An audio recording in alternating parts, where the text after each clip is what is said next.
ನೀಗುವುದು, ಈ ಅಲ್ಪ ಉಪದ್ರವವು ಅತಿ ಬೇಗನೆ ನೀಗುವುದು, ಈ ಅಲ್ಪ ಉಪದ್ರವವು ಸೋತು ಹೋಗದಿರು, ನೀ ಸೋತು ಹೋಗದಿರು, ಸೋತು ಹೋಗದಿರು, ನೀ ಸೋತು ಹೋಗದಿರು, ಅತಿ ಬೇಗನೆ ನೀಗುವುದು, ಈ ಅಲ್ಪ ಉಪದ್ರವವು ಅತಿ ಬೇಗನೆ ನೀಗುವುದು, ಈ ಅಲ್ಪ ಉಪದ್ರವವು ಸೋಂದು ಪೋಗಾದೆ, ನೀ ಸೋಂದು ಪೋಗಾದೆ, ಸೋಂದು ಪೋಗಾದೆ, ನೀ ಸೋಂದು ಪೋಗಾದೆ, அதி சீக்கிரத்தில் நீக்கிவிடும் இந்த லேசான உபத்திருவம், அதி சீக்கிரத்தில் நீக்கிவிடும் இந்த லேசான உபதிருவம், சோர்ந்து போகாதே, நீ சோர்ந்து போகாதே, சோர்ந்து போகாதே, நீ சோர்ந்து போகாதே, ಸೋತು ಹೋಗದಿರು, ನೀ ಸೋತು ಹೋಗದಿರು. ಅಲ್ಪ ಸಂಕಟಗಳು ನಿನಗೆ ಬಂದಾಗ ನೀನು ಸೋತು ಹೋಗದಿರು. ಇನ್ನು ಮುಂದೆ ಬರ್ತಕ್ಕಂಥ ಬಹಳ ದೊಡ್ಡ ಗೌರವನೀಯವಾಗಿರ್ತಕ್ಕಂಥ ಮಹಿಮೆಯ ನಿತ್ಯವಾದ ಮಹಿಮೆಯನ್ನು ನೀನು ನೋಡ್ಲಿಕ್ಕಿದಿ. ನಿನ್ನ ಮೇಲೆ ಬರ್ತಿರ್ತಕ್ಕಂಥ ಈ ಎಲ್ಲ ಉಪದ್ರವಗಳು ಇದು ನಿತ್ಯವಾದದಲ್ಲ, ಆತನ ಮಹಿಮೆಯು ನಿತ್ಯವಾದದಾಗಿದೆ. ಎಲ್ಲರೂ ನನ್ನ ಸ್ವರವನ್ನು ಕೇಳತಕ್ಕಂಥ ಎಲ್ಲ ದೇವರ ವಾಕ್ಯನ ಕೇಳತಕ್ಕಂಥ ನನ್ನ ಎಲ್ಲ ಪ್ರಿಯ ಸಹೋದರಿ ಸಹೋದರಿಗೆ ನಾನು ಕ್ರಿಸ್ತ ಯೇಸುವಿನಲ್ಲಿ ಸ್ವಾಗತಿಸ್ತೇನೆ. God bless you. ಕರ್ತನಾಮಕ್ಕೆ ಮಹಿಮೆ. ಎಷ್ಟು ಆಸಕ್ತಿಯಿಂದ ಕರ್ತನ ನಾಮ ಮಹಿಮಾರ್ಥಕವಾಗಿ ನೀವೆಲ್ಲರೆಷ್ಟು ಸಂತೋಷವಾಗಿ ಕೇಳಿ ಬಂದಿದ್ರಿ, ಸೇರಿ ಬಂದಿದ್ರಿ. ಮತ್ತು ಅಷ್ಟೇ ಅಲ್ಲದೆ ನಿಮಗೆಲ್ಲ ಪ್ರತಿ ದಿನ ಪ್ರತಿ ಕ್ಷಣ ಕರ್ತನ ವಾಕ್ಯದ ಮೂಲಕವಾಗಿ ಅನೇಕ ಜನರು ದೇವರ ಸುವಾರ್ತೆಯನ್ನು, ಒಳ್ಳೆ ವಾರ್ತೆಯನ್ನು ನಿಮಗೆ ತಲುಪಿಸಿಕೊಡ್ತಾ ಇದ್ದಾರೆ. ಅದೇ ರೀತಿಯಿಂದ ಇವತ್ತು ಕರ್ತನ ವಾಕ್ಯವು ನಿಮ್ಮನ್ನು ಇನ್ನೂ ಹೆಚ್ಚಾಗಿ ಬಲಪಡಿಸಲಿ ಎಂಬುದಾಗಿ ಹಾರೈಸ್ತಾ ಇದ್ದೇನೆ. ಸಮಸ್ಯೆಗಳು, ಯಾಕೆ ಸಂಕಟಗಳು ನನ್ನನ್ನು ಕಾಡುತ್ತಾ ಇದೆ, ಯಾಕೆ ಇಷ್ಟು ಸಂಕಟಗಳು ನಮ್ಮನ್ನು ಎಲ್ಲ ವಿಧದಲ್ಲಿ ನಮ್ಮನ್ನು ಕಾಡುತ್ತಾ ಇದೆ ಅನ್ನತಕ್ಕಂಥ ಪ್ರಶ್ನೆ ನಿಮ್ಮನ್ನು ಕಾಡುತ್ತಿರ್ಬೋದು. ಆದರೆ ನಾನು ನಿಮ್ಗೆ ಹೇಳ್ತಾ ಇದ್ದೇನೆ, ನಿಮಗೆ ವಿರೋಧವಾಗಿ ಬಂದಿರತಕ್ಕಂಥ ಅನೇಕ ಸಂಕಷ್ಟಗಳು, ಸಮಸ್ಯೆಗಳು, ಬಾಧೆಗಳು, ವೇದನೆಗಳು, ಇವೆಲ್ಲದಕ್ಕೂ ಕಾರಣವೇನೆಂದರೆ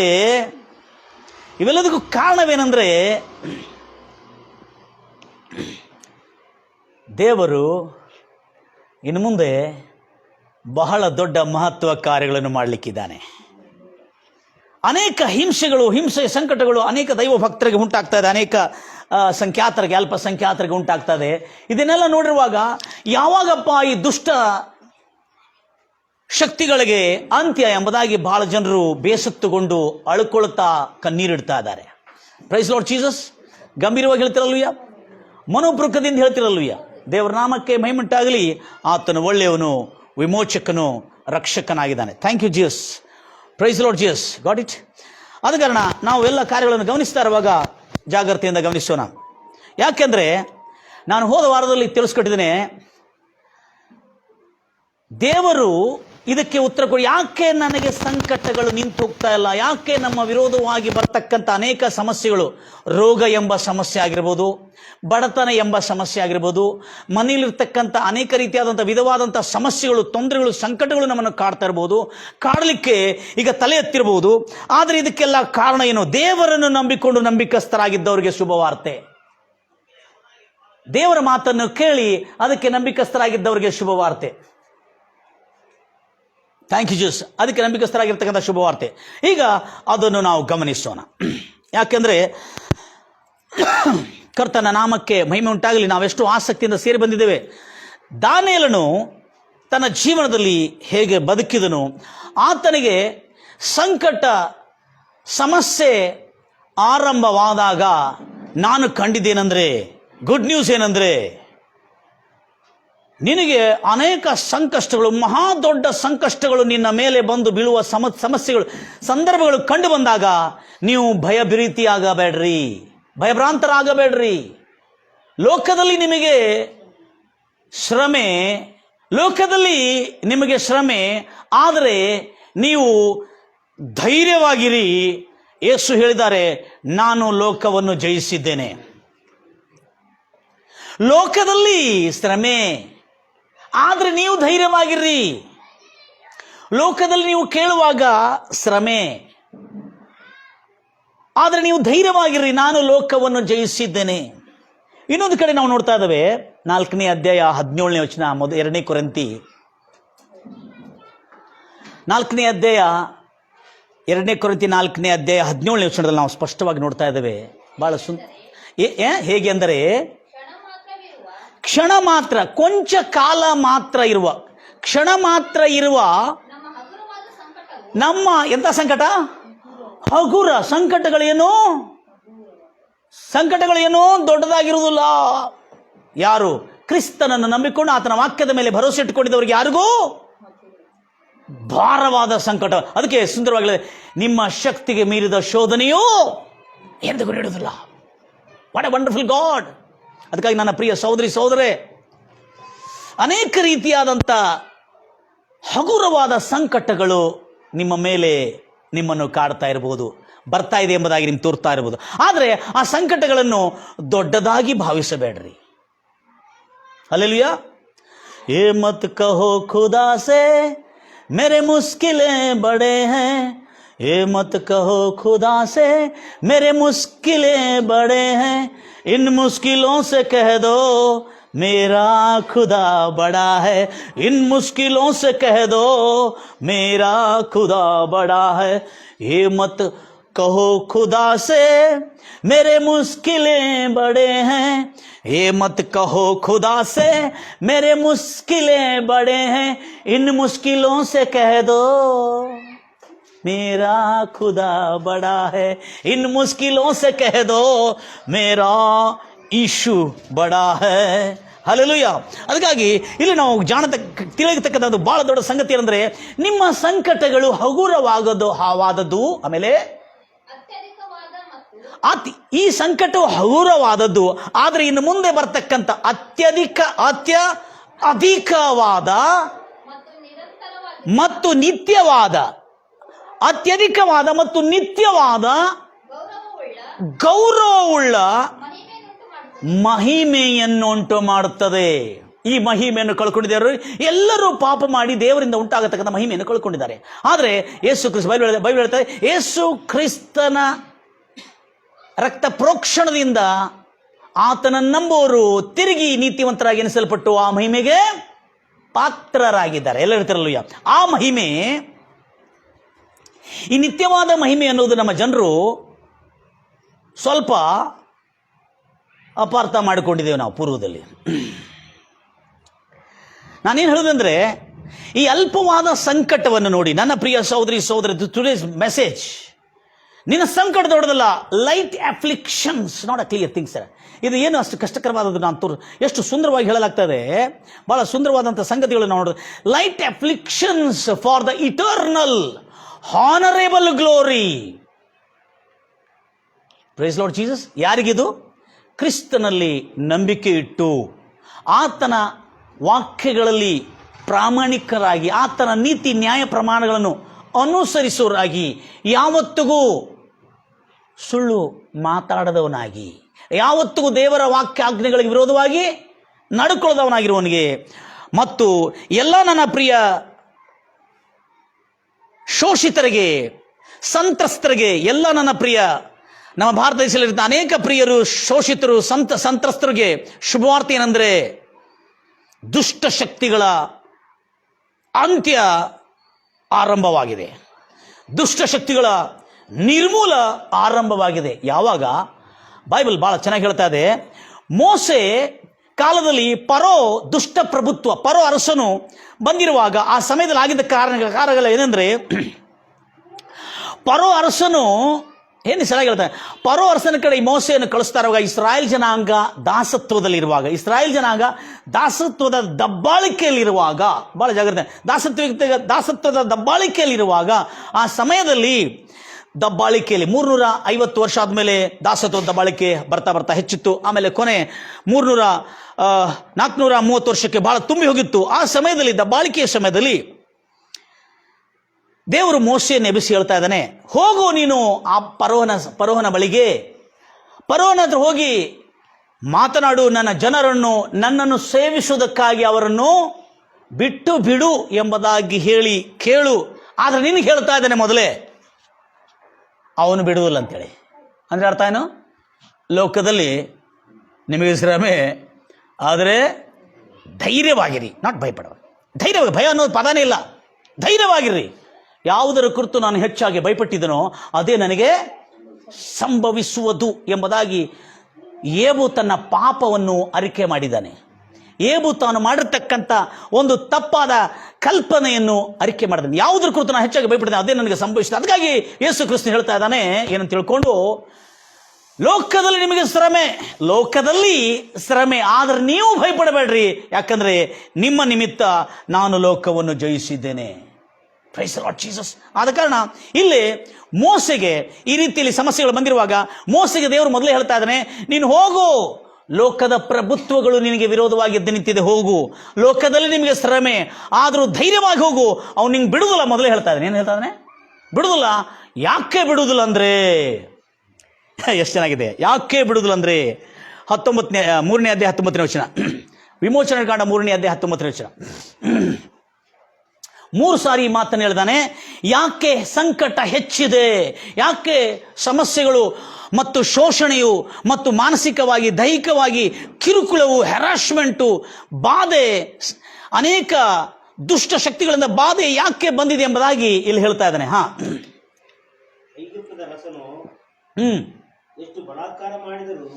ಐಗುಪ್ತದ ಅರಸನು ಎಷ್ಟು 3ನೇ ಅಧ್ಯಾಯ 19ನೇ ವಚನ, ಐಗುಪ್ತದ ಅರಸನು ಎಷ್ಟು ಬಲಾತ್ಕಾರ ಮಾಡಿದರೂ,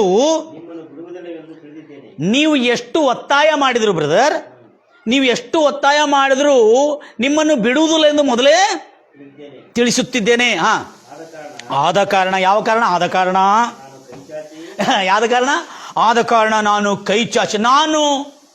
ಕೈ ಚಾಚುವುದಕ್ಕಾಗಿ, hello, good news for you, ನಾನು ನನ್ನ ಧರ್ಮದ, ನ್ಯಾಯದ, ನೀತಿಯ ಬಲಗೈಯನ್ನು ಚಾಚೋದಕ್ಕಾಗಿ ದುಷ್ಟ ಸರ್ಪಗಳು ತನ್ನ ತಲೆ ಎತ್ತಿದೆ ಅಂದ್ರೆ ನಿಮ್ಮನ್ನು ಕಚ್ಚಿ ನಾಶ ಮಾಡೋದಕ್ಕಾಗಿ ಅಲ್ಲ, ನನ್ನ ನೀತಿಯ ಬಲಗೈ ಎದಿ ನನ್ನ ಕೈ ಚಾಚೋದಕ್ಕಾಗಿ, ಆ ದುಷ್ಟ ಸರ್ಪಗಳ ತಲೆಯನ್ನು ಜಜ್ಜೋದಕ್ಕಾಗಿ, ವಿನಾಶ ಮಾಡೋದಕ್ಕಾಗಿ ದುಷ್ಟ ಶಕ್ತಿಗಳು ತಲೆ ಎತ್ತಿದೆ.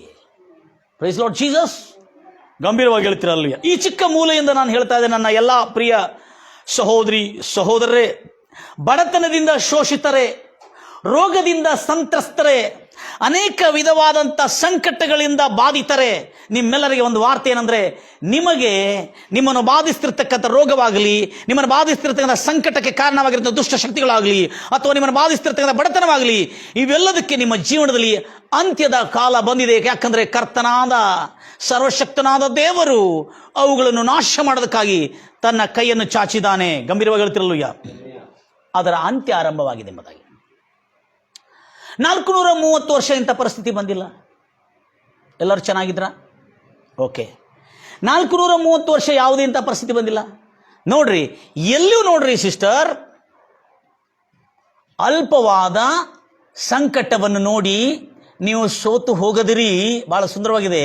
ಯಾಕೆಂದ್ರೆ ನಿತ್ಯ ನಿರಂತರವಾದ ಅತ್ಯಧಿಕವಾದ ಗೌರವ ಉಳ್ಳ ಮಹಿಮೆಯನ್ನು ನೀವು ಪಡ್ಕೊಳ್ಳಿಕ್ಕಿದ್ರಿ.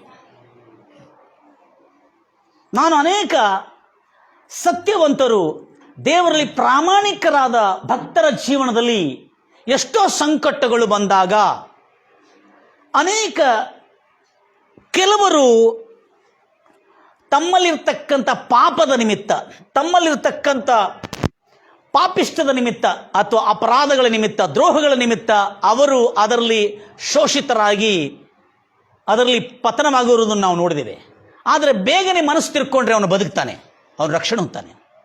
ಆದರೆ ಇಲ್ಲಿ ಎಲ್ಲರೂ ಹೇಳ್ತಿರಲ್ವಯ್ಯ, ಎಷ್ಟು ಜನ ಕೇಳಿದ್ರೆ ನೀವು ಯೋಸೇಫನು ನಂಬಿಕಸ್ಥನಾಗಿದ್ದನು, ಪ್ರಾಮಾಣಿಕನಾಗಿದ್ದನು, ಈಜಿಪ್ಟ್ಗೆ ಆಳುವ ಒಡೆಯನಾಗಿ, ಗವರ್ನರ್ ಆಗಿ, ಅಂದರೆ ರಾಜ್ಯಪಾಲನಾಗಿ ಆಳಿದನು ಈಜಿಪ್ಟನ್ನು. ಏನನ್ನು? ಈಜಿಪ್ಟನ್ನು. ಆದರೆ 120 ದೇಶಗಳನ್ನು, 120 ದೇಶಗಳ ಮೇಲೆ ಒಡೆತನವನ್ನು, 120 ದೇಶದ ಮ್ಯಾನೇಜ್ಮೆಂಟನ್ನು, 120 ದೇಶಗಳ ಲೆಕ್ಕಪತ್ರಗಳನ್ನು, 120 ದೇಶಗಳ ಹಿಡಿತವನ್ನು ಹಿಡಿದಿದ್ದ ವ್ಯಕ್ತಿಯನ್ನು ಕೇಳಿದ್ರ? ನೀವು ಕೇಳಿದ್ರಿ. ಇವತ್ತು ನಾನು ಹೇಳ್ತಾ ಇದ್ದೇನೆ, 120 ದೇಶಗಳನ್ನು ಆಳಿರುವ ಪಾರಸಿಯ ಸಾಮ್ರಾಜ್ಯದ ಒಳಗೆ ಒಂದು ಸಾತ್ವಿಕನು, ಯಾರು? ಒಂದು ಸಾತ್ವಿಕನಾದ, ಪಾರಸಿಯ ಸಾಮ್ರಾಜ್ಯದಲ್ಲಿ ಒಂದು ಸಾತ್ವಿಕನಾದ ಇಸ್ರಾಯೇಲಿ ಯಹೂದ್ಯ ಕುಲದಲ್ಲಿ ಹುಟ್ಟಿರ್ತಕ್ಕಂಥ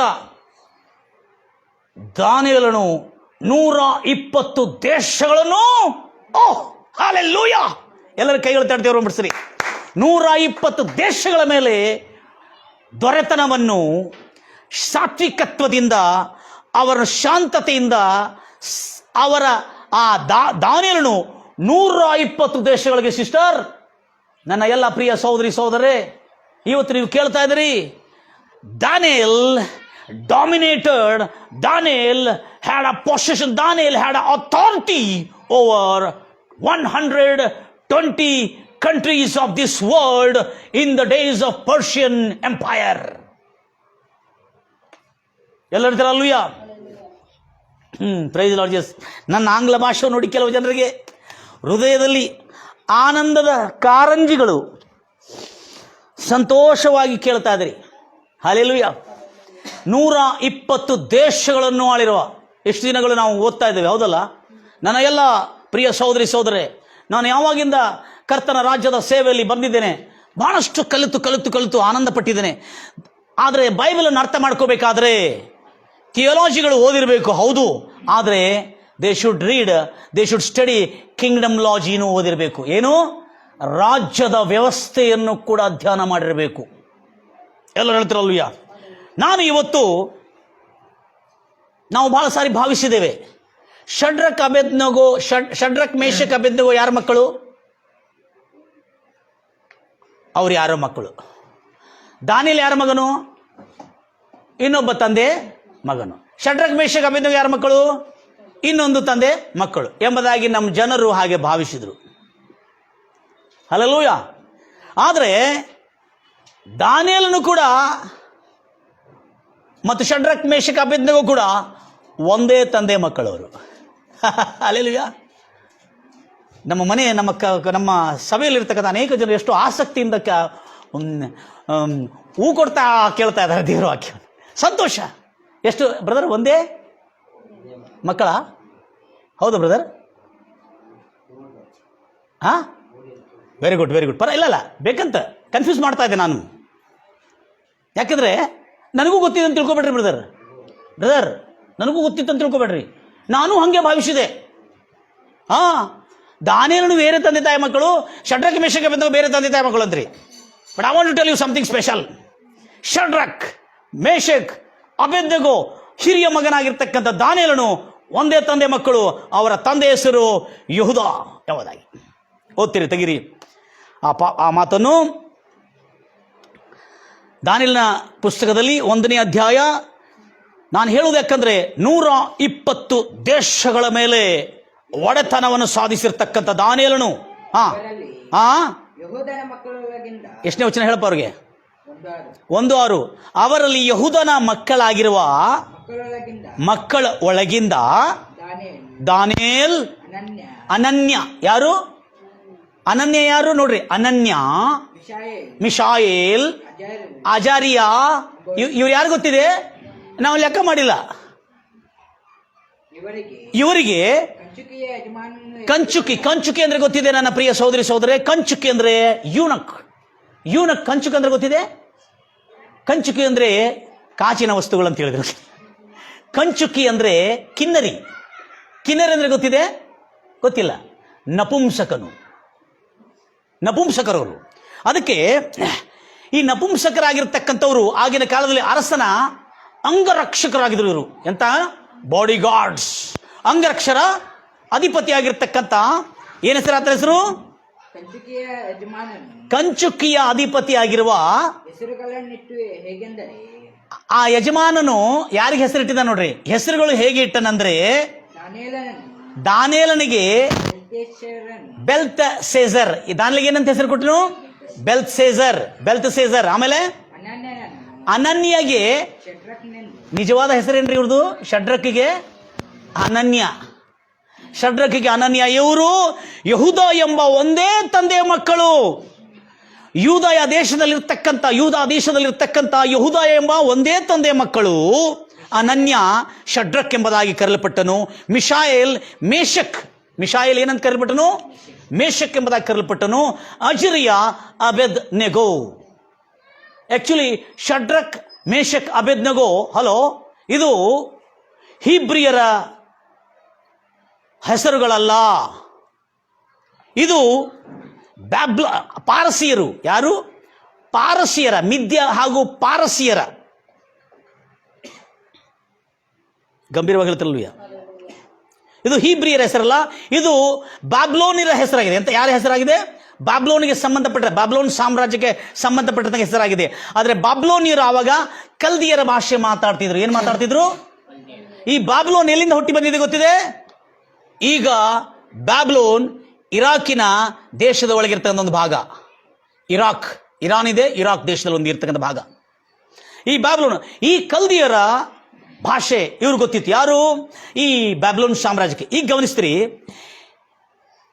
ದಾನಿಯೇಲನು ಯಾರ ಮಗನು? ಯಹೂದ ಮಗನು. ದಾನಿಯೇಲ್ ಅಂದ್ರೆ ಅರ್ಥ ಏನು? ದಾನಿಯೇಲ್ ಅಂದ್ರೆ ಅರ್ಥ ಏನು? ನನ್ನ ಪ್ರಿಯ ಸಹೋದರೇ, ದೇವರು ನನ್ನ ನ್ಯಾಯಾಧೀಶನು ಎಂಬುದಾಗಿ. God is my judge. ಎಲ್ಲ ಹೇಳ್ತಿರಲ್ವಿಯ? ಇದು ಯೂದ ಎಂಬ ಒಂದು ತಂದೆ, ಸಿಸ್ಟರ್, ಯೂದ ಎಂಬ ಒಂದು ತಂದೆ 4 ಮಕ್ಕಳನ್ನು ಹೆಂಗ್ ರೆಡಿ ಮಾಡಿದಾರಂದ್ರೆ, ಪ್ರಪಂಚವನ್ನು ಆಳುವ ಸಾಮರ್ಥ್ಯ, ಎಲ್ಲ ತರದ ಜ್ಞಾನ, ಬುದ್ಧಿ, ವಿವೇಕ, ತಿಳುವಳಿಕೆ, ವಿಜ್ಞಾನ, ಎಲ್ಲ ವಿದ್ಯೆಗಳಲ್ಲಿ ಪ್ರವೀಣರು, ನಿಪುಣರು ಅಂತವರನ್ನು ಎಬ್ಬಿಸಿದ್ದಾನೆ. ಸಿಸ್ಟರ್, ಯು ಕಾಂಟ್ ಬಿಲೀವ್ 120 ದೇಶಗಳನ್ನು ತೋರಿಸ್ಬೇಕಲ್ಲ ನಾನು. ಎಲ್ಲರೂ ಕಾಯ್ತಾ ಇದ್ದಾರೆ. Hallelujah. Are you ready to hear the good news? Praise Lord Jesus. ಇಂಗ್ಲಿಷ್ನಲ್ಲಿ ಹೇಳಿದುಕೊಳ್ಳಿ ಎಲ್ಲ. ಯಾಕಂದ್ರೆ ನಮ್ಮ ಸಭೆಯಲ್ಲಿ ಇಂಗ್ಲಿಷ್ ಅರ್ಥ ಆಗಲಾರದವ್ರು ಯಾರಿಲ್ಲ.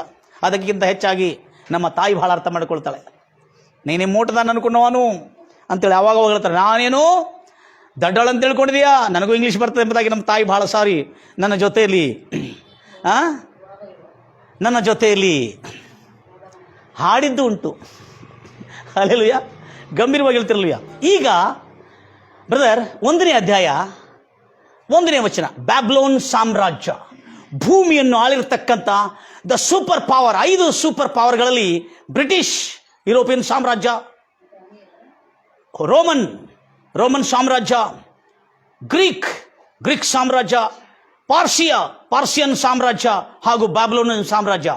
ಆಗ ದಾನಿಯೇಲನ ಕಾಲದಲ್ಲಿ ಬ್ಯಾಬ್ಲೋನ್ ಭೂಮಿಯನ್ನು ಆಳುತ್ತಿತ್ತು. ಬ್ಯಾಬ್ಲೋನ್ ಸಾಮ್ರಾಜ್ಯ ಅದು ಇರಾಕ್ ಎಂಬ ದೇಶದಿಂದ ಉಂಟಾಗಿರ್ತಕ್ಕಂಥ ಒಂದು ಸಾಮ್ರಾಜ್ಯ. ಇವತ್ತು ಬಾಬ್ಲೋನ್ ಸಾಮ್ರಾಜ್ಯ ಆರಂಭ ಆಗಿದ್ದು ಇರಾಕಿನ ಭಾಗದಿಂದಲೇ ಎಂಬುದಾಗಿ ಭೂಗೋಳ ಶಾಸ್ತ್ರಜ್ಞರು ಅದನ್ನು ಕಂಡುಹಿಡಿದಿದ್ದಾರೆ. ಆದರೆ ಈಗ ನಾವು ಗಮನಿಸೋಣ, 1ನೇ ಅಧ್ಯಾಯ 1ನೇ ವಚನ.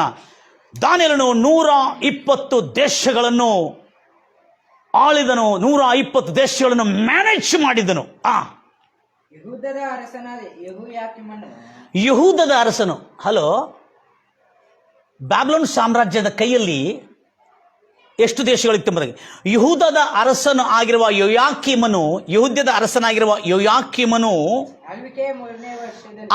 ಯೋಯಾಕೀಮನು ಯಹೂದ್ಯಕ್ಕೆ ಅರಸನಾಗಿ 3 ವರ್ಷ ಆಯಿತು. ಆಳ್ವಿಕೆ 3ನೇ ವರ್ಷಕ್ಕೆ ಬಾಬೇಲಿನ ಅರಸನಾದ ಬಾಬೇಲ್ ಅಂದ್ರೆ ಬಾಬಿಲೋನಿನ ಅರಸನಾದ ನೆಬುಕದ್ನೆಚ್ಚರನು ಯೆರೂಸಲೇಮಿಗೆ ಬಂದು ಮುತ್ತಿಗೆ ಯೆರೂಸಲೇಮಿಗೆ ಎದಕ್ಕೆ ಬಂದು ಯೂದಾಯಿಗೆ ಬಂದು ಮುತ್ತಿಗೆ ಹಾಕಿದನು. ಮುತ್ತಿಗೆ ಅಂದ್ರೆ ಆತನ ಸೈನ್ಯ ಸಮೂಹಗಳನ್ನು ತೆಗೆದುಕೊಂಡು ಒಂದು ಮುತ್ತಿಗೆ ಹಾಕಿ ಪೂರಾ ಇಸ್ರಾಯೇಲ್ ಜನಾಂಗವನ್ನು ಸೆರೆ ಹಿಡಿದರು, ವಶಪಡಿಸಿಕೊಂಡ್ರು. ಅವರನ್ನು ಗಾಯಪಡಿಸಿದರಂತಿಲ್ಲ ಬ್ರದರ್, ಅವರೆಲ್ಲರನ್ನು ವಶಪಡಿಸಿಕೊಂಡ. ಈತನ ಯಾರು?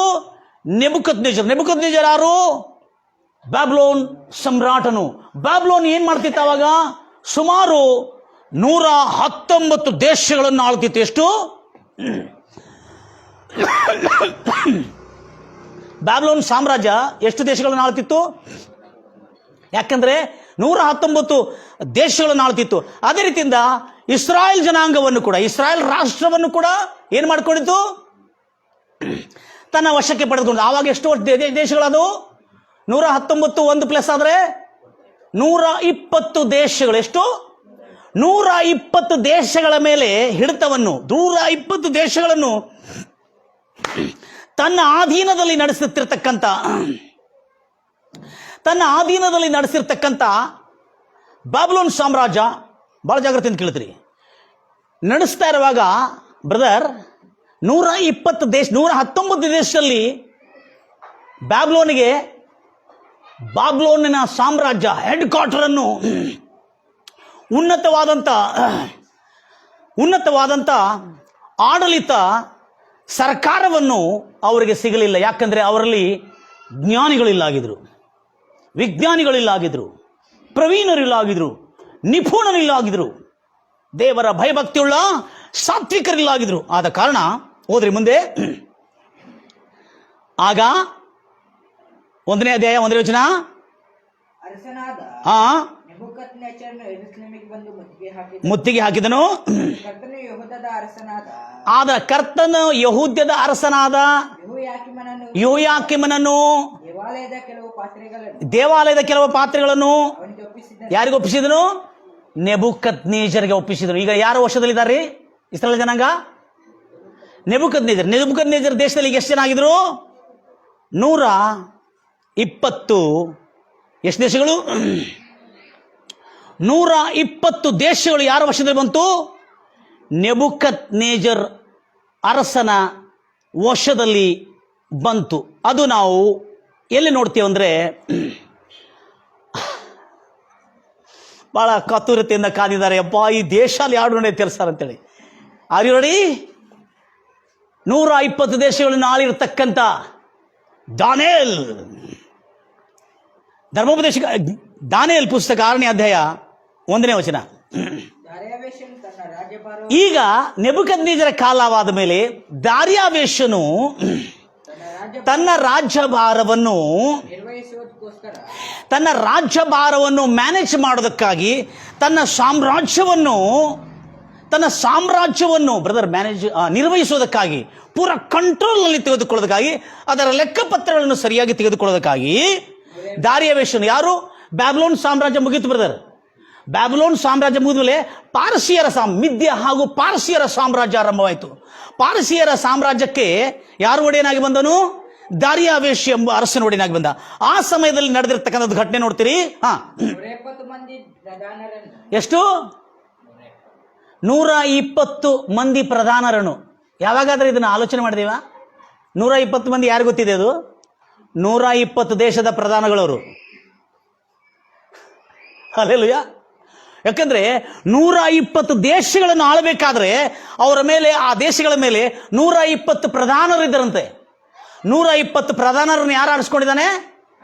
ದಾರ್ಯಾವೇಶ ಅರಸನು 120 ದೇಶಗಳನ್ನು ವಶಪಡಿಸಿಕೊಂಡು ಆ 120 ದೇಶಗಳಿಗೆ ನೂತನವಾದಂಥ ಪ್ರಧಾನಿಗಳನ್ನು ಆರಿಸ್ಕೊಂಡು, ಪ್ರಧಾನಿಗಳಂದ್ರೆ ನಾವು ಈಗ ಪ್ರಧಾನಮಂತ್ರಿ ಅಂತ ಹೇಳ್ತೇವೆ, ಆದ್ರೆ ಆಗಿನ ಕಾಲದಲ್ಲಿ ಪ್ರಿನ್ಸ್ ಎಂಬುದಾಗಿ ಹೇಳಲಾಗಿದೆ. ಪ್ರಿನ್ಸ್ ಅಂದ್ರೆ ರಾಜಕುಮಾರರನ್ನು ಅಥವಾ ರಾಜರನ್ನು ಅಂತ ಹೇಳ್ಬೋದು ನಾವು. ಯಾಕಂದ್ರೆ 120, ನಿಮ್ಮ ಭಾಷೆ ಇನ್ನೊಂದು ಬೈಬಲಲ್ಲಿ ದೇಶಾಧಿಪತಿಗಳಂತಿದೆ ನೋಡ್ರಿ.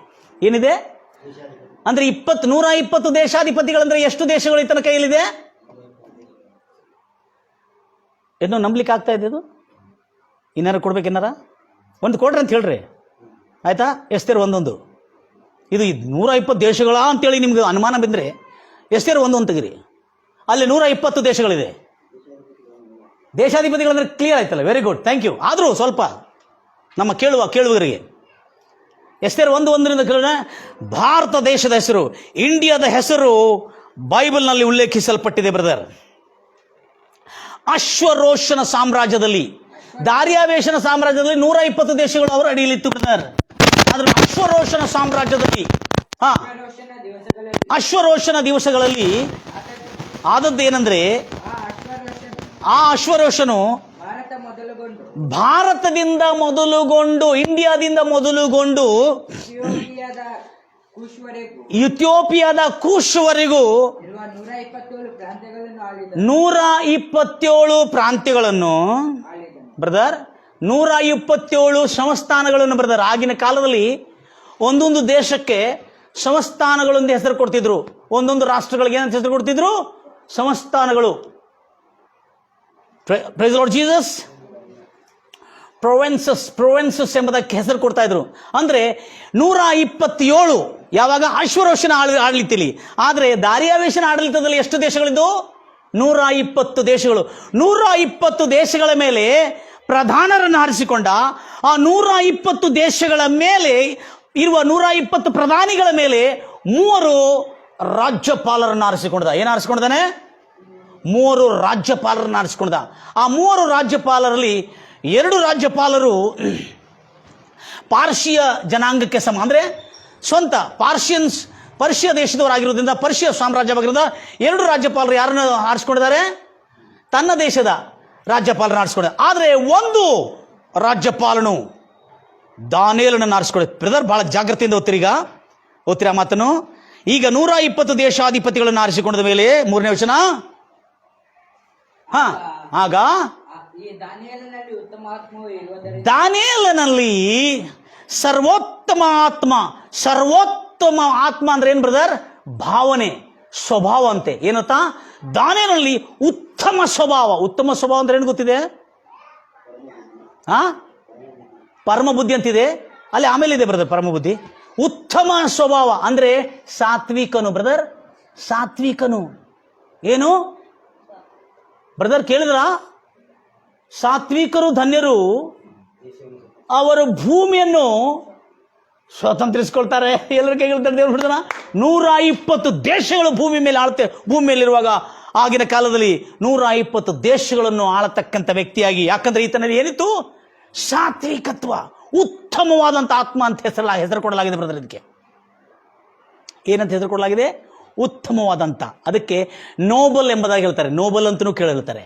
ನೋಬಲ್ ಅಂದ್ರೂ ಕೂಡ ಸಾತ್ವಿಕತ್ವಕ್ಕೆ ಕೊಡತಕ್ಕಂಥ ನೋಬಲ್ ಪ್ರಶಸ್ತಿ. ಸಾತ್ವಿಕತ್ವರಾಗಿರ್ತಕ್ಕಂಥವರಾಗಿದ್ದು, ಹಾಗೂ ಯಾವುದಾದರೆ ದೇಶ ಅಥವಾ ಪ್ರಪಂಚಕ್ಕೆ ಲಾಭದಾಯಕವಾದದ್ದು, ಸ್ನೇಹಭಾವ ತರತಕ್ಕಂಥದ್ದು, ಅಥವಾ ಪ್ರಪಂಚದ ರಕ್ಷಣೆಗಾಗಿ ಅಥವಾ ಪ್ರಪಂಚದ ಕ್ಷೇಮಕ್ಕಾಗಿ ಯಾವುದೇ ಒಂದು ವಸ್ತು ಆಗಲಿ, ರಾಸಾಯನವಾಗಲಿ, ಅಥವಾ ಯಾವುದೇ ಒಂದು ಅನುಭವಗಳನ್ನು ಕಂಡುಹಿಡಿದ್ರೆ ಅವರಿಗೆ ಕೊಡ್ತಕ್ಕಂಥ ಪ್ರಶಸ್ತಿ ಅದು ನೋಬಲ್ ಪ್ರಶಸ್ತಿ. ಹಾಗೆ ನೋಬಲ್ ಜನರು ಎಂಬುದಾಗಿ ಹೇಳಿದೆ. ಸಾತ್ವಿಕನು, ಉತ್ತಮವಾದ ಆತ್ಮ ಅಂದ್ರೆ ದಾನಿಯೇಲನು ಸಾತ್ವಿಕನಾಗಿರೋದ್ರಿಂದ ಅವನು 3 ಜನ ಗವರ್ನರ್ ಇದ್ರು, 3 ಜನ ಪ್ರಧಾನರು ಅಂತ ಹೇಳಲಾಗಿದೆ. ಅದು ಆಕ್ಚುಲಿ ಗವರ್ನರ್ ಅಂದ್ರೆ ರಾಜ್ಯಪಾಲರು. ಆ 3 ಜನ ರಾಜ್ಯಪಾಲರಿಗಿಂತ ದಾನಿಯೇಲ ಏನು ಮಾಡಿದಾನೆ? ದೇಶಾಧಿಪತಿಗಳಿಗಿಂತಲೂ ಮತ್ತೊಂದು ಸರ್ ಓದಪ್ಪ, ಅದು 3ನೇ ವಚನ. ಆಗ ಈ ದಾನಿಯೇಲನಲ್ಲಿ ಉತ್ತಮ ಆತ್ಮ ಇರುವುದರಿಂದ ಅವನು 120 ದೇಶದ ದೇಶಾಧಿಪತಿಗಳಿಗಿಂತಲೂ ಮತ್ತು ಆ ಒಂದು ರಾಜ್ಯಪಾಲರಕ್ಕಿಂತಲೂ ಶ್ರೇಷ್ಠನಾಗಿದ್ದನು. ಅದರ ನಿಮಿತ್ತ ಯಾರು? ದಾರ್ಯಾವೇಶ ಅರಸನು, ಪಾರಸಿಯ ಸಾಮ್ರಾಜ್ಯಕ್ಕೆ ಇರ್ತಕ್ಕಂಥ ಸಮ್ರಾಟನು, ದಾರ್ಯಾವೇಶನಾಗಿರುವ ಸಮ್ರಾಟನು ದಾನಿಯೇಲನನ್ನು ಸಮಸ್ತ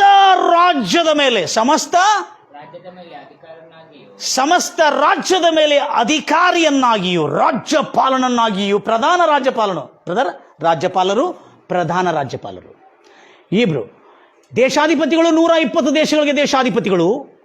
120 ದೇಶಗಳಾದ್ಮೇಲೆ 120 ದೇಶಗಳಾದ ಮೇಲೆ ನನ್ನ ಎಲ್ಲ ಪ್ರಿಯ ಸಹೋದರಿ ಸಹೋದರರೇ, ಹಲ್ಲೆಲೂಯಾ, ಇನ್ನೊಂದು ಬಣ್ಣ ಹೊರಗೆ ಬಂದ್ಬಿಡ್ತದೆ ಅವರಿಗೆ, ಕಂಬೀರಗಳ್ತಿಲ್ವಯ್ಯ. 120 ದೇಶಗಳು, 120 ದೇಶಗಳ ಮೇಲೆ 3 ರಾಜ್ಯಪಾಲರು, ಅಂದರೆ ಅವರನ್ನು ಗವರ್ನರ್ಸ್ ಎಂಬುದಾಗಿ ಹೇಳ್ತಾರೆ. ಆ 3 ರಾಜ್ಯಪಾಲರಲ್ಲಿ ಮತ್ತು ಪ್ರಾಮುಖ್ಯವಾದ ಗವರ್ನರ್ ಯಾರಂದರೆ, ಪ್ರಧಾನ ರಾಜ್ಯಪಾಲನ ಯಾರಂದರೆ ಯಾರು? ದಾನಿಯೇಲನು ಈಗ ಏನಾಗಿದನು? 120 ದೇಶಗಳ ಮೇಲಿರುವ ದೇಶಾಧಿಪತಿಗಳ ಮೇಲೆ, ಅಲ್ಲದೆ ಪಾರಸಿಯ ಸಾಮ್ರಾಜ್ಯದ ಪ್ರಮುಖವಾದಂಥ ಇಬ್ಬರು ರಾಜ್ಯಪಾಲರ ಮೇಲೆ ದೇಶದ ಎಲ್ಲ ಅಧಿಕಾರವನ್ನು ದಾನಿಯೇಲನ ಅಧಿಕಾರಕ್ಕೆ ಕೊಟ್ಟಿದ್ದನಂತೆ. ಹಲ್ಲೆಲೂಯಾ. ನನ್ನ ಎಲ್ಲ ಪ್ರಿಯ ಸಹೋದರಿ ಸಹೋದರರೇ, ಈ ನ್ಯಾಯ ಪ್ರಮಾಣಕ್ಕೆ ಬೇಡ. ದಾನಿಯೇಲನನ್ನು ಯಾಕೆ ಆರಿಸ್ಕೊಳ್ಳೋದು ಗೊತ್ತಿದೆ? Do you know? You will amaze, wonder like anything. ನೀವು ಆಶ್ಚರ್ಯಚಕಿತರಾಗಿ ದಂಗು ಬೀಳ್ತೀರಿ ನೀವು, ಅಂತ ಅದ್ಭುತವಾದಂಥ ಕಾರ್ಯ. 120 ದೇಶಗಳಲ್ಲಿ ಬ್ಯಾಬಿಲೋನ್ ಪಾರಸಿಯ ಸಾಮ್ರಾಜ್ಯವನ್ನು ಆಳೋದಕ್ಕಾಗಿ ಸರ್ಕಾರದಲ್ಲಿ ಅಧಿಪತಿಗಳು ಜಾಣರಿಲ್ಲಂತೆ. ಒಂದೇ ದೇಶದಿಂದ ತಗೊಂಡಿದ್ದಾನೆ. ಆ ದೇಶ ಇಸ್ರಾಯೇಲ್. ಯೂದ ಎಂಬ ಸಂಸ್ಥಾನದಿಂದ ಯೆರೂಸಲೇಮನ್ನು ಮುತ್ತಿಗೆ ಹಾಕಿ ದಾರಿಯಾವೇಶ ಅರಸನು, ಅಂದರೆ ಕ್ಷಮಿಸಿ, ನೆಬೂಕದ್ನೆಚ್ಚರ ಅರಸನು ಯಾರನ್ನ ಆರಿಸ್ಕೊಂಡಿದ್ದಾನೆ? 4 ಜನ ಪ್ರಧಾನಿಗಳನ್ನಾಗಿ ತೆಗೆದುಕೊಂಡಿದ್ದಾನೆ. ಬಹಳ ಜಾಗ್ರತೆಯಿಂದ ಕೇಳ್ತೀರಿ ನನ್ನ ಪ್ರಿಯ ಸಹೋದರಿ ಸಹೋದರಿ. ಯಾಕಂದ್ರೆ ಸರ್ವ ಸುಗುಣವುಳ್ಳವರು, ಸುಂದರವಾದವನು, ಜ್ಞಾನವುಳ್ಳವನಾಗಿದ್ದ ಇಂಥ ಜ್ಞಾನ ಈತನಿಗೆ ಎಲ್ಲಿಂದ ಬಂದಿದೆ ಅಂದರೆ, ಎಲ್ಲ ಹೇಳ್ತೀರಿ? ದೇವರ ಭಯವೇ ಜ್ಞಾನಕ್ಕೆ ಮೂಲ. 120 ದೇಶಗಳಲ್ಲಿ ಕೂಡ ಬ್ಯಾಬಿಲೋನ್ ಸಾಮ್ರಾಜ್ಯವನ್ನು ಆಳತಕ್ಕಂಥ ಬ್ಯಾಬಿಲೋನ್ ಸಾಮ್ರಾಜ್ಯದ ಸರ್ಕಾರದ ಹೆಡ್ ಕ್ವಾರ್ಟರ್ನಲ್ಲಿ, ಮುಖ್ಯ ಆಡಳಿತಾಲಯದಲ್ಲಿ ಹೆಡ್ ಕ್ವಾರ್ಟರ್ನಲ್ಲಿ ಬೇಕಾಗಿರ್ತಕ್ಕಂಥ ಸರ್ಕಾರಿ ಗವರ್ನರ್ಸ್ಗಳು ಆತನಿಗೆಲ್ಲ ಆಗಿದ್ರು. Hallelujah. You cannot believe, but you must believe.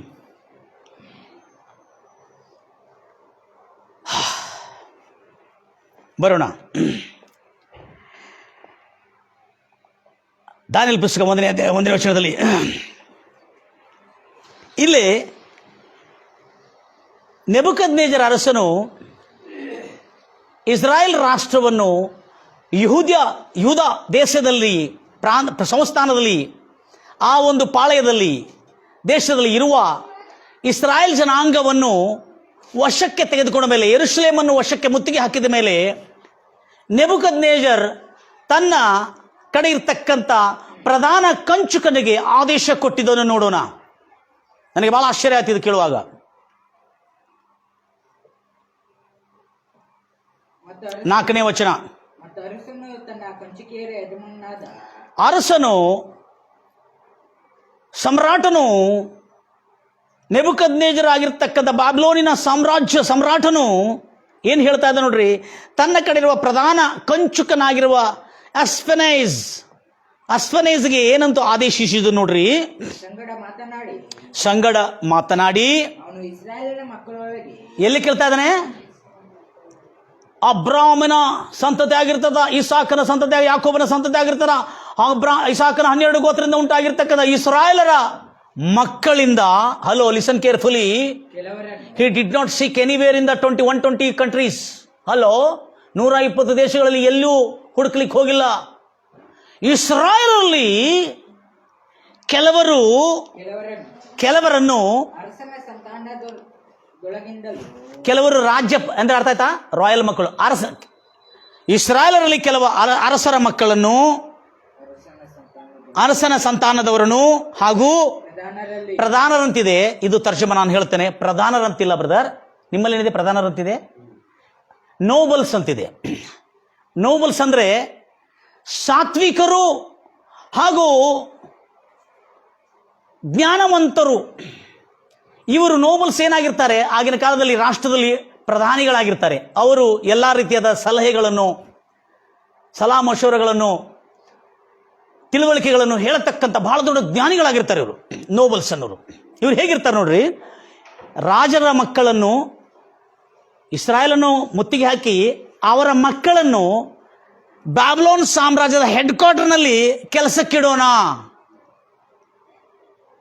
ಎಲ್ಲ ಹಿಡಿತೀರಲ್ವೇ? ಈಗ ಆ ಕೆಲಸಕ್ಕಿಡೋದ್ರಲ್ಲಿ ಯಾರ್ಯಾರು ನೋಡ್ರಿ, ಓದ್ರಿ ಆ ಮಾತನ್ನು, ಹೇಗಿರ್ತೀವಿ ನೋಡ್ರಿ. ಕಲಂಕ ಇಲ್ಲದವರಾಗಿ. ಯಾರು? ಹಲ್ಲೆಲೂಯ. ಎಲ್ಲಿ ಸಿಕ್ಕಿದ್ದಾರೆ ಇವರಿಗೆ? ಸಿಸ್ಟರ್, ಬ್ರದರ್, ಇಸ್ರಾಯೇಲಲ್ಲಿ ಬ್ರದರ್ ಈ ನ್ಯಾಯ ಆವಾಗ ಇಷ್ಟು ದೊಡ್ಡದಿಲ್ಲಾಗಿತ್ತು. ಆವಾಗ 5 ಕಾಂಡಗಳು ಓದಿದ್ದವನೇ, 5 ಕಾಂಡಗಳಿಗೆ ಭಯಪಟ್ಟು ಬದುಕುತ್ತಿರ್ತಕ್ಕಂಥವನೇ, 5 ಕಾಂಡಗಳನ್ನು ಪಾಲನೆ ಮಾಡ್ತಿರ್ತಕ್ಕಂಥ 120 ದೇಶಗಳನ್ನು ಆಳುವ ಜ್ಞಾನ, ವಿಜ್ಞಾನ, ಸಕಲ ವಿಧವಾದ ನಿಪುಣ ಪ್ರವೀಣತ್ವದಿಂದ ತರಬೇತಿ ಪಡ್ಕೊಂಡು ಯೋಗ್ಯನಾಗಿ ಎನಿಸಲ್ಪಟ್ಟನಂದ್ರೆ ಯೋಚನೆ ಮಾಡಿ ನೋಡ್ರಿ. ನೀವು ನಂಬಿರ್ತಕ್ಕಂಥ ಈ ನ್ಯಾಯ ಪ್ರಮಾಣದ book of law, it's not A book of religion. Bible ಎಂಥ ದೊಡ್ಡ ಕಾರ್ಯವು, ಎಂಥ ದೊಡ್ಡ ಯೋಗ್ಯತೆಯನ್ನು ದಾನಿಯೇಲನಲ್ಲಿ ತಂದಿದೆ ಎಂಬುದಾಗಿ. ಅದಕ್ಕಾಗಿ ನನ್ನ ಪ್ರಿಯ ಸಹೋದರಿ ಸಹೋದರೇ, ನಿಮ್ಮ ಮಕ್ಕಳಿಗೆ ಬೈಬಲ್ ಪ್ರತಿದಿನ ಅಧ್ಯಯನ ಮಾಡಿಸ್ರಿ, ಕಂಠಪಾಠ ಮಾಡಿಸ್ರಿ, ಅವರಿಗೆ ಕಲಿಸ್ಕೊಡ್ರಿ. ಓದ್ತಿರ ಮಾತನು, ಯಾವ ದೋಷ ಇಲ್ಲದವನು, ಅಂದ್ರೆ ಯಾವ ಕಳಂಕ ಇಲ್ಲದವನು, ಕಲಂಕ ಇಲ್ಲದವರಾಗಿ. ಎಂಥವ್ರನ್ನ ಆರಿಸ್ಕೋಬೇಕಂತ ಹೇಳಿದಾನೆ? ರಾಜರ ಮಕ್ಕಳು ಮತ್ತು ಪ್ರಧಾನರಲ್ಲಿ ಕಲಂಕ ಇಲ್ಲದವರಾಗಿ ಕಳಂಕ ಇಲ್ಲದವರನ್ನು ಸುಂದರವಾಗಿ. ನೋಡ್ಲಿಕ್ಕೆ ಹೆಂಗ್ ಕಾಣ್ಬೇಕು ಅವರು? ಸುಂದರವಾಗಿಯೂ. ಅಂದ್ರೆ ಪ್ರಪಂಚದಲ್ಲಿ ಅಂತ ಸುಂದರರ ಯಾವ ಕಳಂಕ ಇಲ್ಲದವರು, ಹಾಗೂ ನೋಡ್ಲಿಕ್ಕೆ ಸುಂದರವಾದವರು, ಹಾಗೂ ಸಕಲ ಜ್ಞಾನದಲ್ಲಿಯೂ ಪ್ರವೀಣರಾಗಿ. ಎಂತ ಜ್ಞಾನ? ಸಕಲ ಜ್ಞಾನದಲ್ಲಿ. ನಮ್ಮ ಜನಕ್ಕೆ ಎಂತ ಜ್ಞಾನ ಕೊಟ್ಟಿದ್ದೆ ನಾವು? ನಿಮ್ಮ ಮಕ್ಕಳಿಗೆ ಏನಂತ ಜ್ಞಾನ ಕಲಿಸ್ಕೊಟ್ಟಿದ್ರಿ? ಹೇಗೆ ಸುಳ್ಳು ಮಾತಾಡಬೇಕೆಂಬ ಜ್ಞಾನ, ಎದುರು ನಾವು ಹೆಂಗೆ ಬೋಲ್ತಾ ಬೀಳ್ಬೇಕನ್ನತಕ್ಕಂಥ, ಮುಂದೆ ನಾವು ಮಾತಾಡಿದ್ರೆ ಬರ ಬೀಳ್ಬೇಕು ನಾವು. ಇಂಥ ಜ್ಞಾನವನ್ನು ಕಲಿಸ್ಕೊಡ್ಬೇಡ್ರಿ. ಹಲ್ಲೆಲೂಯಾ. ಆದರೆ ಸಕಲ ವಿಧವಾದ ಜ್ಞಾನದಿಂದ, ರಾಜನೀತಿಯ ಜ್ಞಾನದಿಂದ ಮತ್ತು ಭೂಗೋಳಶಾಸ್ತ್ರ, ಖಗೋಳಶಾಸ್ತ್ರ, ಪ್ರಾಣಿಶಾಸ್ತ್ರ, ಸಸ್ಯಶಾಸ್ತ್ರ, ಅಲ್ಲದೆ ಮನಃಶಾಸ್ತ್ರ, ಕನಸುಗಳನ್ನು ಅರ್ಥ ಹೇಳುವ ಶಾಸ್ತ್ರ, ದರ್ಶನಗಳ ಅರ್ಥನ ಹೇಳುವ ಶಾಸ್ತ್ರ, ಭವಿಷ್ಯದಲ್ಲಿ ಆಗತಕ್ಕಂಥ ಕಾರ್ಯಗಳನ್ನು ಕಂಡುಹಿಡಿಯತಕ್ಕಂಥ ಜ್ಞಾನಿಗಳು ಎಂಬುದಾಗಿ ಹೇಳ್ತಾನೆ. ಸಕಲ ವಿಧವಾದ ಜ್ಞಾನದಲ್ಲಿಯೂ, ದಾನಿಯೇಲನು ಜ್ಞಾನದಲ್ಲಿಯೂ ಪ್ರವೀಣರಾಗಿಯೂ. ದಾನಿಯೇಲನು ಎಂತವನು? ಶಡ್ರಕ್ ಮೇಷಕ ಅಬೇದ್ನೆಗೋ ತಿಳುವಳಿಕೆಯಲ್ಲಿಯೂ ನಿಪುಣರಾಗಿಯೂ. ಎಂಥ ಜ್ಞಾನದಲ್ಲಿ? ವಿಜ್ಞಾನದಲ್ಲಿ. ಸಸ್ಯಶಾಸ್ತ್ರ, ಭೂಗೋಳಶಾಸ್ತ್ರ, ಖಗೋಳಶಾಸ್ತ್ರ, ಹೌದಾ, ಭೌತಿಕ ಶಾಸ್ತ್ರ, ಆರ್ಥಿಕ ಶಾಸ್ತ್ರ, ಎಲ್ಲದರಲ್ಲಿ, ಸಕಲ ಜ್ಞಾನದಲ್ಲಿ, ಸಕಲ ವಿಜ್ಞಾನದಲ್ಲಿ, ಸಕಲ ವಿಜ್ಞಾನದಲ್ಲಿ ಮತ್ತು ವಿಜ್ಞಾನದಲ್ಲಿ ತಿಳುವಳಿಕೆ ಪೂರ್ಣ ಮಾಹಿತಿ ಉಳ್ಳವರಾಗಿ. 120 ದೇಶಗಳನ್ನು ಆಳಬೇಕಾದ್ರೆ ಎಂಥ ಡಿಗ್ರಿ ಮಾಡಿರ್ಬೋದ್ರಿ ಮನುಷ್ಯ. 5 ಕಾಂಡಗಳಿಂದ ಕಂಠಪಾಠ. ಒಂದು ತಂದೆಯ ಮಕ್ಕಳು ಯೆಹೂದ, ಡ್ಯಾನಿಯೇಲ್, ಹನನಿಯ, ಅಜ್ರಿಯ, ಮಿಶಾಯೇಲ್ ಎಂಬ 4 ಮಕ್ಕಳು ಹೇಗಿದ್ರು ನೋಡ್ರಿ. ಮುಂದೆ ಅರಸನ ಹೆಡ್ ಕ್ವಾರ್ಟರ್ನಲ್ಲಿ, ಅಂದ್ರೆ ಅರ್ಥ ಏನು? 120 ದೇಶಗಳಿಗೆ ದೇಶಾಧಿಪತಿಗಳ ಮೇಲಿರ್ತಕ್ಕಂಥ ಇಬ್ಬರು ರಾಜ್ಯಪಾಲರ ಮೇಲೆ ಗವರ್ನರ್ ಆಗಿ, ರಾಜ್ಯಪಾಲರ ಮೇಲೆ ಮುಖ್ಯ ರಾಜ್ಯಪಾಲನಾಗಿ ಕಾರ್ಯವಹಿಸಬೇಕಾದ್ರೆ, ಇದನ್ನು ನಿರ್ವಹಿಸಬೇಕಾದ್ರೆ ಅಂಥವರು ಎಂಥವ್ರನ್ನು ಮುಂದೆ. ಅರಸನ ಅರಮನೆ ಅಂದರೆ ನಾವು ಅರಮನೆಯಲ್ಲಿ ಅಂದರೆ ಎಲ್ಲೋ ಕಸ ಗುಡ್ಸಕ್ಕಲ್ಲ. ಅರಸನ ದರಬಾರ್ನಲ್ಲಿ, ಅರಸನ ಪ್ರಭುತ್ವದಲ್ಲಿ ಯೋಗ್ಯರಾಗಿ ಕೆಲಸ ಮಾಡಲಿಕ್ಕೆ ಸಮರ್ಥರಾಗಿ ಇರುವ ಇರುವ ಯವನಸ್ಥರನ್ನು ತಂದು ಯವನಸ್ಥರನು ಎಂತರನು ಯವನಸ್ಥರೇ, ಗುಡ್ ನ್ಯೂಸ್ ಫಾರ್ ಯು, ಬೇಗನೆ ಜ್ಞಾನವನ್ನು ಸಂಪಾದನೆ ಮಾಡಿಕೊಡ್ರಿ. ನ್ಯಾಯ ಪ್ರಮಾಣಗಳಿಂದ, ಬೈಬಲ್ ವಾಕ್ಯಗಳಿಂದ, ನೀವು ಓದುತ್ತಿರ್ತಕ್ಕಂಥ ಎಜುಕೇಷನಿಂದ. ಮುದುಕರಾದ್ಮೇಲೆ ನಿಮಗೆ ಜ್ಞಾನ ಬಂತಂತಿಕೋರಿ, ಯಾರೂ ಕೆಲಸ ಕೊಡೋದಿಲ್ಲ. 35 ಆದಮೇಲೆ ಕೆಲವು ಜನ ಕೆಲಸ ಸಿಗೋದಿಲ್ಲ, 18 ಆದಮೇಲೆ ಕೆಲವು ಜನ ಕೆಲಸ ಕೊಡೋದಿಲ್ಲ. ಕೆಲವು ಸರ್ಕಾರಿ ಕೆಲಸಗಳಲ್ಲಿದೆ ಅದು, ಹೌದಲ್ಲ ಬ್ರದರ್? 35 ಆದಮೇಲೆ ತೊಗೊಳ್ಳೋದಿಲ್ಲ. ಇನ್ನು ಕೆಲವು ಸರ್ಕಾರದ ಇನ್ನು ಕೆಲವು ವಯಸ್ಸ, ಆವಾಗ ನಾನು ಇಂಜಿನಿಯರಿಂಗ್ ಮಾಡಿ ತೊಗೊಂಡೆ ಅಂದರೆ ಆಗೋದಿಲ್ಲ. ಏನು ಮಾಡೋದಿತ್ತು, ಈಗಲೇ ಮಾಡ್ಬೇಕು ನಾವು. ಅದಕ್ಕೆ ಯವನಸ್ಥರನ್ನು ನೋಡ್ರಿ, ಯವನಸ್ಥರನ್ನು, ತಂದು ನಿಷ್ಕಲಂಕರನ್ನು, ಸಕಲ ವಿಧವಾದ ಜ್ಞಾನಗಳನ್ನು ಪಡ್ಕೊಂಡಿರ್ತಕ್ಕಂಥವರು, ತಿಳುವಳಿಕೆಯಲ್ಲಿ ನಿಪುಣರು, ವಿಜ್ಞಾನದಲ್ಲಿ ಬಹು ತಿಳುವಳಿಕೆ ಉಳ್ಳವರು, ರಾಜ್ಯ, ಈ ಸಾಮ್ರಾಜ್ಯ ಬ್ಯಾಬಿಲೋನ್ ಸಾಮ್ರಾಜ್ಯದ 120 ದೇಶಗಳನ್ನು ಆಳತಕ್ಕಂಥ ಜ್ಞಾನ ಬುದ್ಧಿ ವಿವೇಕವುಳ್ಳ ಸಾತ್ವಿಕರನ್ನು ಇಸ್ರಾಯೇಲರಿಂದ ಆರಿಸ್ಕೋರಿ ಅಂತ ಹೇಳಿದಾನೆ. ಹಲ್ಲೆಲೂಯಾ. ಆವಾಗ ನಮ್ಮ ಭಾರತನೂ ಅಲ್ಲಿತ್ತು. ಅನೇಕ ಈಗ ಪ್ರಪಂಚದಲ್ಲಿ ಎಷ್ಟು ದೇಶಗಳಿದೆ? ನನಗೆ ಗೊತ್ತಿರೋ ಮಟ್ಟಿಗೆ ಪ್ರಪಂಚದಲ್ಲಿ ಎಷ್ಟು ದೇಶಗಳಿದೆ ರೀ? ಭಾರತ 1, 2, ಪಾಕಿಸ್ತಾನ 3, ಹೀಗೆ ಎಷ್ಟು ದೇಶಗಳಿದೆ?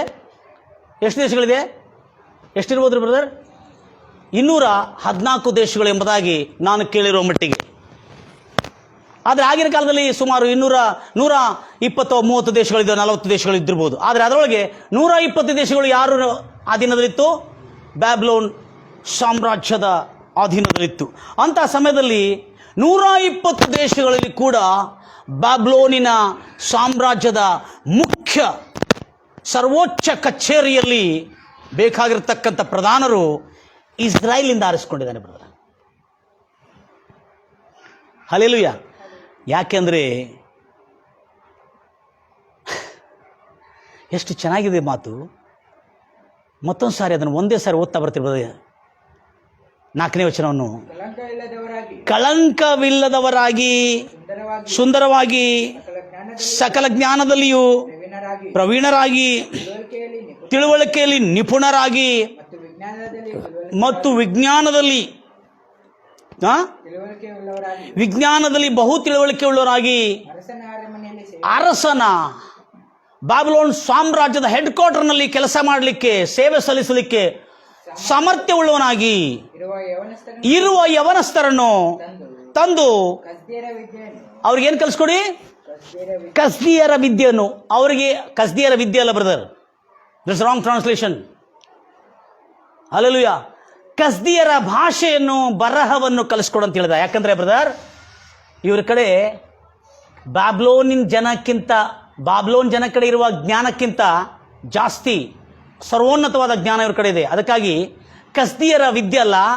ಆವಾಗ ಬ್ಯಾಬಿಲೋನಿಯರು ಮಾತಾಡ್ತಕ್ಕಂಥ ಭಾಷೆ, ಬ್ಯಾಬಿಲೋನಿಯನ್ ಭಾಷೆ ಕಲ್ದಿಯರ ಭಾಷೆ ಇತ್ತು. ಅವ್ರು ಕಸ್ದಿಯರ್ ಅಂತ ಹೇಳ್ತಾರೆ ಕೆಲವು ಭಾಷೆಯಲ್ಲಿ, ಕಲ್ದಿಯರ ಭಾಷೆ.